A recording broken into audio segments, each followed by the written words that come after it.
Você quer mitar? Põe a placa, tira a placa e fala oi amigos por carros. Tá bom. Por favor, vai. Faz aquilo lá que você tava fazendo. Peraí. Eles estão lá, acho que estão passando. Tem certeza? Bom dia, amigos por carros.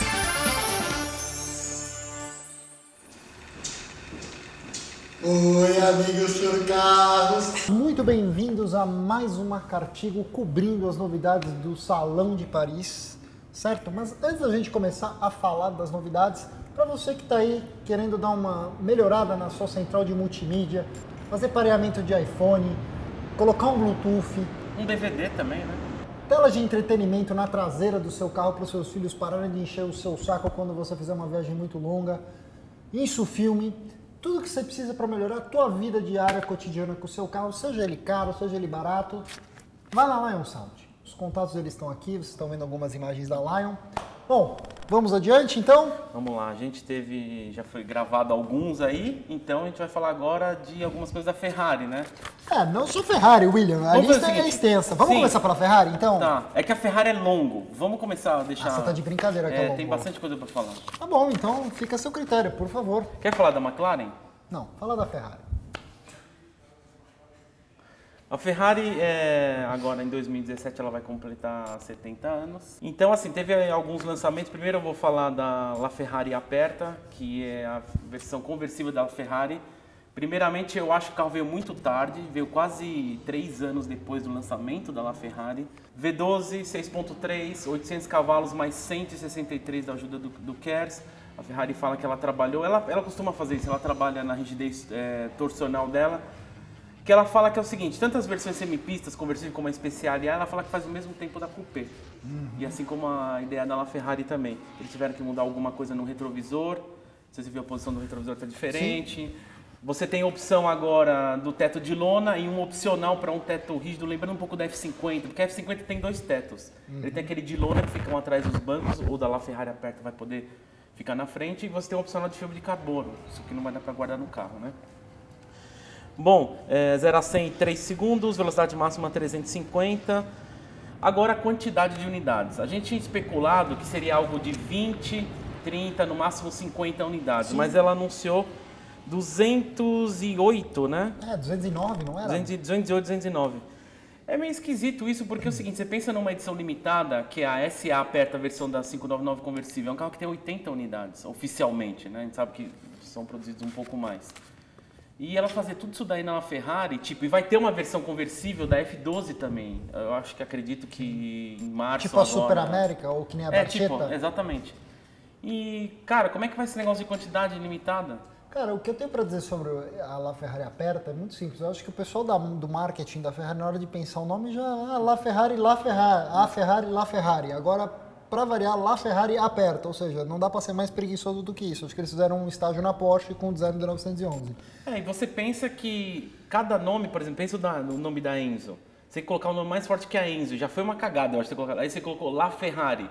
Qual que vai ser o sucessor da LaFerrari? LaFerrari. LaFerrari.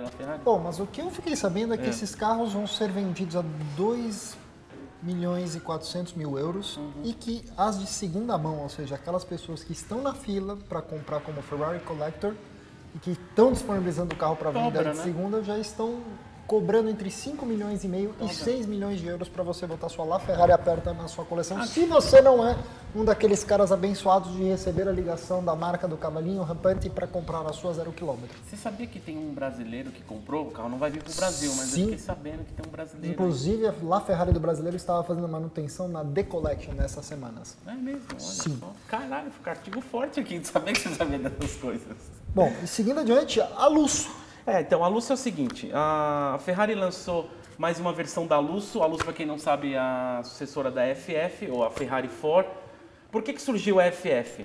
Os proprietários que moram em lugar de neve queriam um carro... E esquiar de Ferrari. Talvez, mas porque é o seguinte, nesse segmento, o mais próximo para comparar seria o Bentley Continental. Sim. E o pessoal queria a Ferrari, só que a Skyline era tração traseira. Aí criaram um sistema na FF que é tração integral até a 4ª marcha. Beleza, aí lançaram agora a sucessora, que é a Lusso, que a gente falou esse ano. Que joga isso no lixo certo? Porque a Lusso Turbo não é mais um carro tração integral. Então, porque é o seguinte, a Lusso que a gente falou mais cedo, ela é tração integral, motor V12 e tal, e ela tinha a quarta geração do Side Sleep Control. Só que essa Turbo, depois eu dei uma pesquisada por que eles lançaram.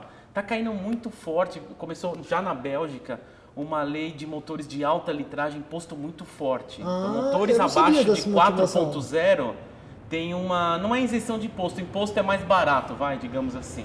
Então, o que acontece? É por isso que a Mercedes, ela colocou a C63 em 4.0, a MG GT, e eu acredito que a Porsche já tem uma ideia de que não vai ficar muito acima do 4 litros, apesar que tem uma especulação de 4.2 aí, alguns modelos semipistas. Pro novo GT3 RS, né? Então, a ideia é ficar entre 4.0. Então, o que acontece? O que é essa Lusso T? É uma Lusso normal interior e exterior de uma Lusso, só que ela é tração traseira. Com rodas traseiras esterçantes. Que já tinha, ou seja, não é o Side Sleep Control 4, é o terceiro, que é o da F12 TDF, só que é o motor da 488, então é 3.9 V8 biturbo, 610 cavalos. É um pouquinho mais lento só, mas é o carro mais leve, então, pelo menos na realidade, mais leve. Uma coisa que é muito bacana é o torque. O torque dela, apesar do V12 render 680 cavalos e 71 quilos, e essa daqui perder quase 60 cavalos, o torque vai para 77 quilos, por um carro só tração traseira. Só que tem uma coisa, se a aceleração deve ter ficado mais lenta, provavelmente deve ter um pouco a ver com o gearing dela, que eles deixaram um gearing, ou seja, o escalonamento das marchas mais longo. É aquela coisa que surgiu na Califórnia T, né? O torque por ordem de marcha, né? Não, e na realidade o que acontece? A partir do momento que o carro tem um pouco mais de torque, ela pode se dar o luxo de ter uma relação de marcha mais longa. Por quê? Porque o carro não precisa estar sempre andando no giro muito alto para ter performance. E o consumo da Turbo Lusso é até 30% menor do que o da V12. O carro é mais leve, pelo menos 50 quilos mais leve. Então, assim, é uma ideia boa, vai ficar acima da Califórnia, mas por outro lado não vai ter o imposto tão forte que tem a Lusso normal. Isso. E é isso daí. Mais um outro detalhe que é interessante, eu dei uma pesquisada bastante, que é a Ferrari fazendo os 70 anos dela, ela lançou uma edição especial em que ela faz 70 modelos em cada versão produzido em linha. Então, são 70 modelos da California T, da 488, 488 Spider, F12. E a Lusso normal, GTC 4 Lusso. E o que acontece? Ela criou temas, que é para comemorar os liveries, né? Exatamente, os liveries que tem. Tem alguns temas que você pode ter, por exemplo... E é legal que eles homenageiam figuras emblemáticas da marca, né? Figuras que tiveram uma história bacana com a marca, né? Exatamente. Por exemplo, são 70 temas. Então, por exemplo, eu selecionei 4 aqui. Por exemplo, tem um tema que é o tema 32. Eu vou mandar um link para vocês aí embaixo na descrição do vídeo. Vocês entram lá para ver todos os temas. Tem o tema 32 que chama The McQueen. Esse tema nada mais é do que a Lusso do Steve McQueen, que foi... O tema 72, o tema 32, que é o The McQueen, a Ferrari disponibilizou esse tema, ou seja, em todos os modelos atuais, que é baseada na Lusso do Steve McQueen, aquela 250 GT Berlinetta Lusso. Então é um carro marrom, interior bege, tem alguns detalhes igual o que a esposa comprou do Steve McQueen. E tem algumas, por exemplo, o tema 50, que é do Magnum PI, que é uma... Eu dei um exemplo lá que eu achei legal, que é a 488 Spider, inspirada na 308 GTS do Tom Selleck, do seriado Magnum P. E mais duas, uma que chama, por exemplo, a 55, chama Peer Performance, que eu achei legal na 488 Spider, que ela tem alguns detalhes da F50. Você vê o interior, a combinação dos bancos, o tipo de banco igual da F50. E por fim, outro que eu gostei é o tema 66, que chama Driving Emotion, que é o tema da 599 GTO. Então você pode ter qualquer um desses modelos, vai ser o one-off, né? Ou seja, se eu quero uma F12 com o tema da GTO, ele vai ser exclusivo meu. Inclusive aquele colecionador, o David Lee, que ele é famoso, americano, sim, ele pegou o tema Lusso da F12 do Steve McQueen. Então assim, ele vai ter uma configuração única que lembra a Lusso do Steve McQueen. E eu ainda separei mais algumas, que é The Green Jewel, que é baseada na 365 P2 de Le Mans, lá way back in the day. The Sterling, que é uma inspiração do Sterling Moss, inclusive, e do carro dele. Que em Paris tinha uma F12 com esse tema lá. Exato. The Schumacher, que é baseada na Ferrari de Fórmula 1 do Schumacher de 2003, que ele foi o heptacampeão com esse carro. E The White Spider, que é um tributo a 375 MM Pininfarina Spider. Aí, desculpa, fanáticos por Ferrari, por favor. Então, assim, esclareça. Qualquer um desses temas você pode pedir na California T, na 488 Spider, 488 GTB. É legal, assim, você fica. É uma edição comemorativa de 70 anos. E tem uma plaquinha especial na lateral, inclusive a Ferrari aperta, tem essa plaquinha lá de 47 a 2017. É isso aí. Bom, E se a Ferrari trouxe a LaFerrari aperta, como um hypercar, a Bugatti aproveitou a ocasião para trazer o Chiron, não sei como é que se fala isso. Chiron. É francês, viu? É Chiron. Bom, Chirion do diabo. Lembra disso? Bom, nada mais natural que seja o sucessor do mítico Bugatti Veyron, um carro que para mim é o carro dos anos 2000 em termos de inovação, de velocidade, de tudo. Bom, qual que é a grande novidade? Pela quantidade de unidades que você colocou, que é verdade, só que é o seguinte, estão falando que não vai ter versão conversível. Agora eles vão começar a pagar com esse carro a produção do Veyron, porque o Veyron foi só prejuízo até hoje para... O que acontece é o seguinte, né? Muita gente questionou isso porque falaram, poxa, esperava um pouco mais de desenvolvimento. E realmente, o desenvolvimento foi não marginal. Eles reforçaram, retrabalharam aquilo que já deu muito certo no conjunto motriz do Veyron, câmbio de dupla embreagem de 7 marchas, o motor continua basicamente a mesma essência. Só que o trabalho dessa vez foi fazer com que o Chiron não fosse só um GTzão. Falou, olha, se você vai usar seu carro na rua, ele vai ser limitado eletronicamente a humildes 420 km por hora, que é uma velocidade até mesmo inferior à do Veyron Super Sport. Mas faz parte, eles querem realmente mostrar isso. O nível de rigidez do chassi é compatível com do que o de um protótipo de Le Mans. Bom, é isso. Esse negócio da velocidade provavelmente é por conta dos pneus, porque a continua Bugatti mesmo tinha lido uma desafio. vez sobre o Veyron, que até acho que era 420 mesmo, eles garantiam o desempenho até disso. A partir disso era uma margem. O que acontecia, Então, se não me engano, era o seguinte, se você ficasse 8 minutos a 400 e tantos quilômetros por hora... Mas esse é o tanque seca também, né? O pneu furaria, estouraria. E o seu tanque Mas seca também. o tanque secaria a 6 minutos. Bom, 500 unidades serão produzidas do carro, todas a bagatela de 2,4 milhões de euros, sem tax, sem tributos. Mas bom, seguindo adiante, Lamborghini, certo? Sim. Porque afinal de contas, há pouco tempo atrás eles lançaram o famoso Centenário, que muitos equivocadamente o chamaram como aniversário dos 100 anos da marca, mas que não é aniversário do que seria os 100 anos do Ferruccio Lamborghini. E agora nós temos a versão Roadster da Centenário. Conversível, bom, aqui a gente pode falar, é uma SV, é carro para coleção só. Sim. 20, já tinha falado 20 unidades da versão coupé, agora 20 da conversível. Mesmo motor, só que ele é um pouquinho mais forte, ele é 770, mas isso é o que o Cadu não gosta que eu falo, mas é um filtrinho isso daí, porque são só 20 cavalos a mais. Não, na realidade, o grande pegada da Centenário é completamente em fibra de carbono, ela pesa cerca de 1.500 e poucos quilos, o que é uma grande diferença para um Aventador que pesa 1.700. Bom, a Coupé vai custar 1.800.000 euros esse cara é mais de e a dois, conversível mais de 2 milhões de euros só vai ser vendida para os colecionadores.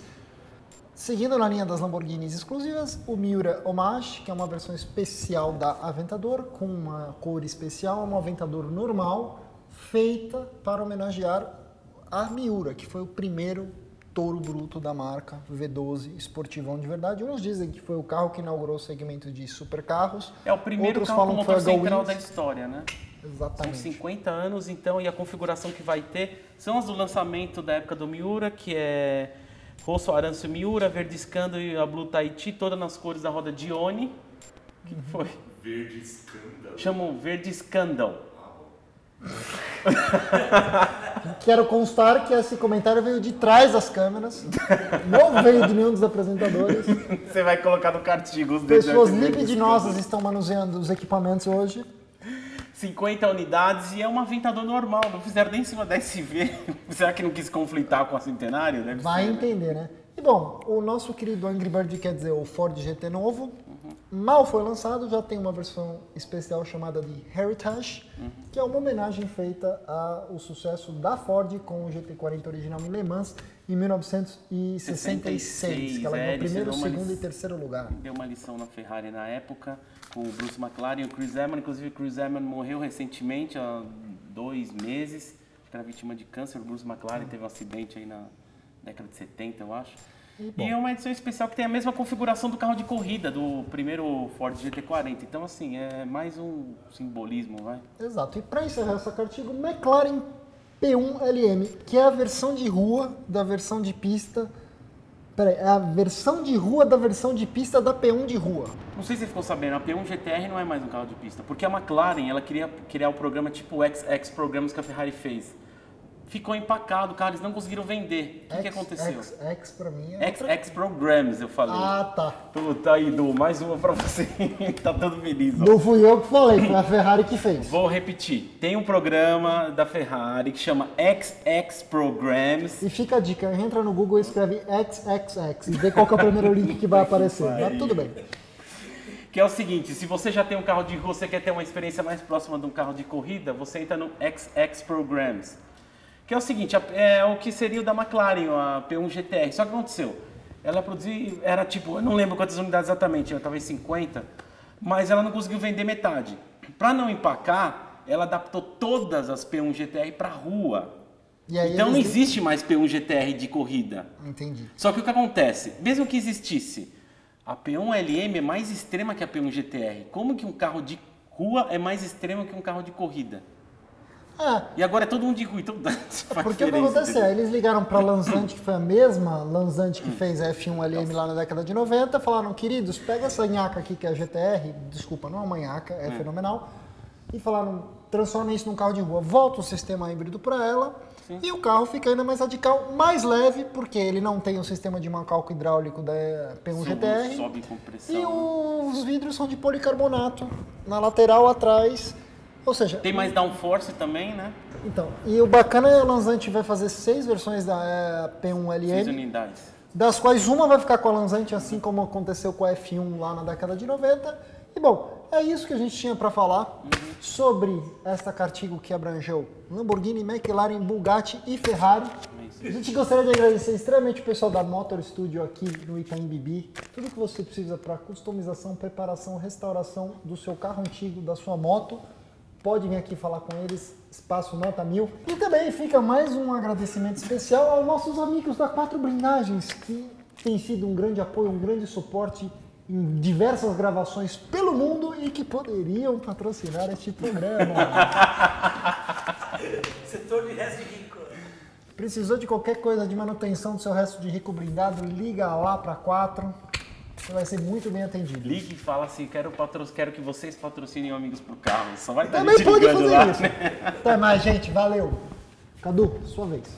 Vamos comprar um GTzão verde escândalo para fazer parte do XX. Perfeito. Não fui eu a pessoa libidinosa dessa vez. E bom, é isso que a gente tinha para falar sobre esta Cartigo que abrangeu Lamborghini, McLaren, Bugatti e Ferrari. É isso aí. E bom, a gente queria agradecer... Qual que é o nome?